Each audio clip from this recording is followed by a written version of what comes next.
My name is Professor Milan Brandt. I'm a professor of advanced manufacturing at RMIT University, and I'm also the technical director of our advanced manufacturing precinct.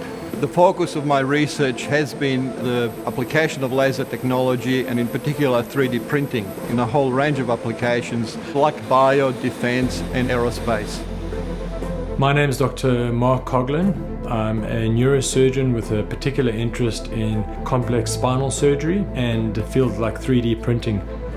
Before I met Dr. Mark Coughlin, my quality of life was at a 0.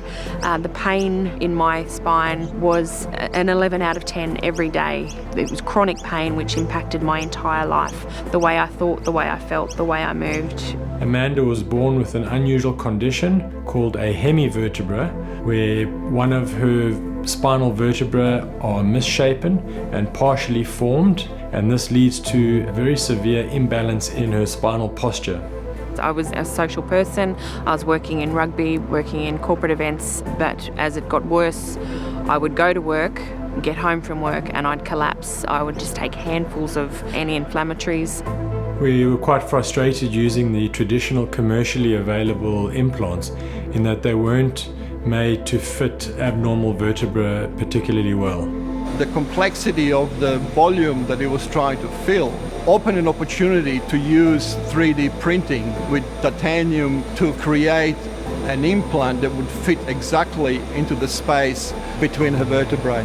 Mark could see the state that I was in mentally and said, "I'll fix you," and came back and proposed this solution of the 3D printing. He said to me, "You will be essentially a guinea pig," and I said, "Hit me with it." Some of the challenges in printing this implant involve designing structures that are non-uniform, that the lattice had to withstand something like 6 times the body weight.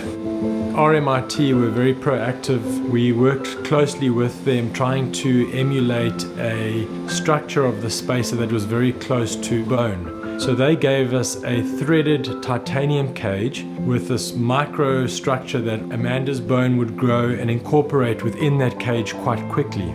The relationship with the surgeons and the engineers working together to develop my piece to the millimetre, perfect to go into my spine, was unbelievable.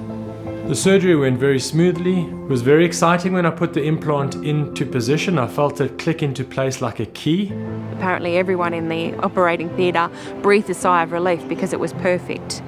5 days into rehab, I walked to the door for the first time. The first time I stood up, it felt like my spine was actually collapsing in on itself because it was straight for the first time in 40 years. Then the next day, I walked a little bit down the hallway, and Mark also gives you this feeling that, come on, you can do this. We were absolutely thrilled that this was such a success, that this was really the first implant printed in Australia and implanted into a patient. And research we worked on over many years in 3D printing was able to be used in a practical sense. When I first saw Amanda a few weeks after the surgery at follow-up, she looked a lot taller, her shoulders were back, and I was just, to be honest, I was completely blown away. Amanda was almost completely pain-free. I can tell you right now, I wouldn't be here if they hadn't done what they did. So thank you.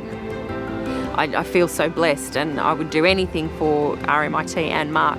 I've just had a baby, 13 weeks old, so I didn't actually think that I'd ever be able to do that because of the issue. This small piece has given me my whole world back. Since our work with Amanda, our research is taking us in a direction of designing new generation of implants for bone cancer patients. And this technology allows to save as much of the limb as possible. And it's quite incredible to see 2 different types of fields working together to save people's lives.